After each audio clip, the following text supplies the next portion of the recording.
Hi everyone, and welcome back to the channel. Today, we're journeying back in time, deep into a world where myth, magic, and science intertwined. We're going to uncover the story behind one of the most striking and mysterious images from the medieval Islamic world, the powerful and enigmatic figure known as the Black King of the Jinns. This incredible illustration comes from a 15th century Arabic manuscript called the ThE or the Book of Wonders. Just imagine living in the 15th century, a time of great intellectual curiosity. This book wasn't just a collection of fairy tales. It was a comprehensive encyclopedia, a guide to understanding the unseen world. It covered everything from astronomy and astrology to divination and demonology. For the people of that era, this manuscript was a vital tool for navigating a universe they believed was filled with celestial and supernatural forces, both good and bad. The Book of Wonders was their Google and their guardian angel, all rolled into one. Now, let's zoom in on our main character. On folio 28 of this magnificent manuscript, we meet him, Al-Malik Al-Aswad, which translates to the Black King. Look at this image. He is depicted as a commanding figure, his dark skin contrasting sharply with the vibrant colors of his attire. He sits cross-legged on a throne, a pose of authority and contemplation.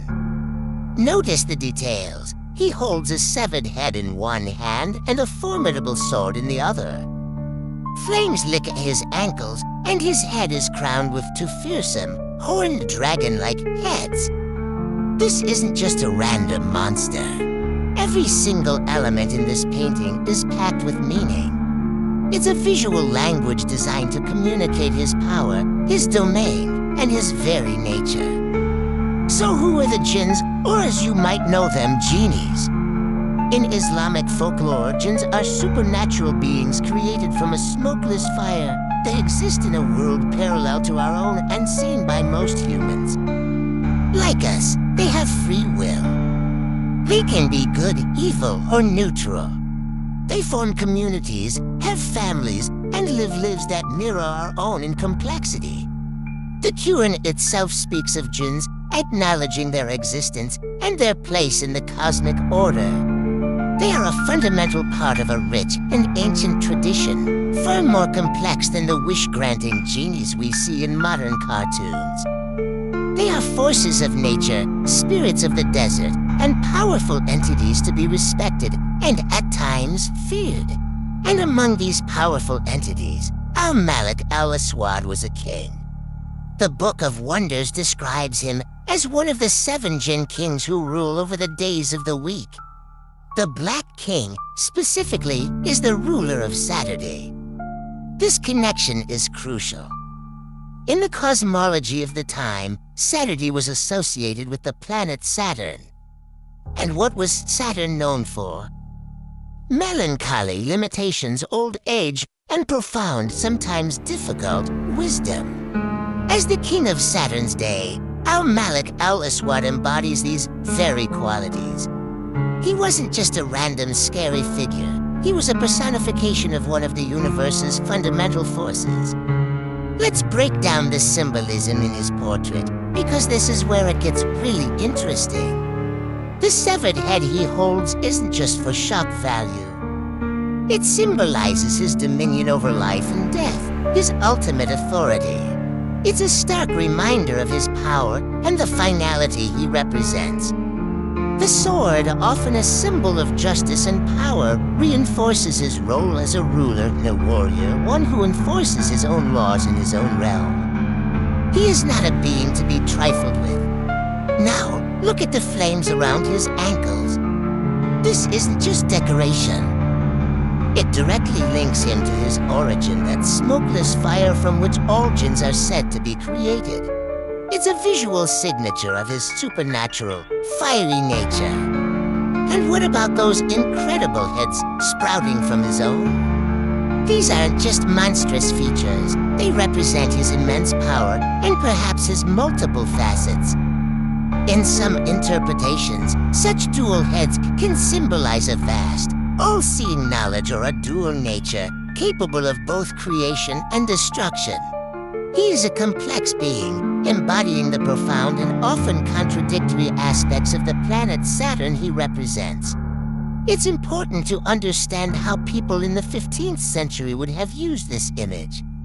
The album was a practical guide. An astrologer or a wise scholar might consult this page to understand the influences of Saturday. If you were planning something important, you'd want to know which supernatural forces were at play. By understanding the nature of Al-Malik al-Aswad, you could theoretically know how to either appease him, avoid his negative influence, or even harness his power for specific talismans or rituals. This book was about navigating the cosmos. Seeing this image wasn't about being scared, it was about being prepared. It was a form of knowledge, a way to bring order to a world that could often feel chaotic and unpredictable. The creation of such a manuscript was a massive undertaking. The vibrant pigments, the gold leaf, the careful calligraphy at all points to a wealthy and sophisticated patron, likely a ruler or a high-ranking court official in what is now Iraq or Iran. These books were treasures, symbols of power and knowledge. The artists and scribes who worked on them were masters of their craft, blending scientific knowledge of the time with breathtaking artistic skill. The Book of Wonders is a testament to the intellectual vibrancy of the Islamic Golden Age and its later periods, a time when art, science, and spirituality were not seen as separate fields, but as different facets of a single, unified truth.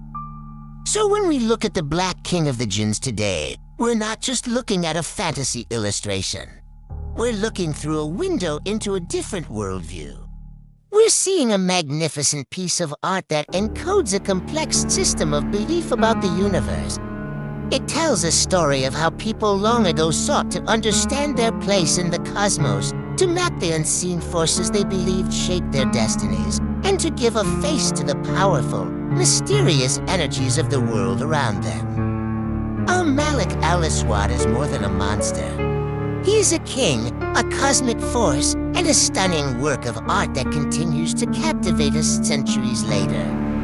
He reminds us that the quest to understand the mysteries of the universe is a timeless human journey.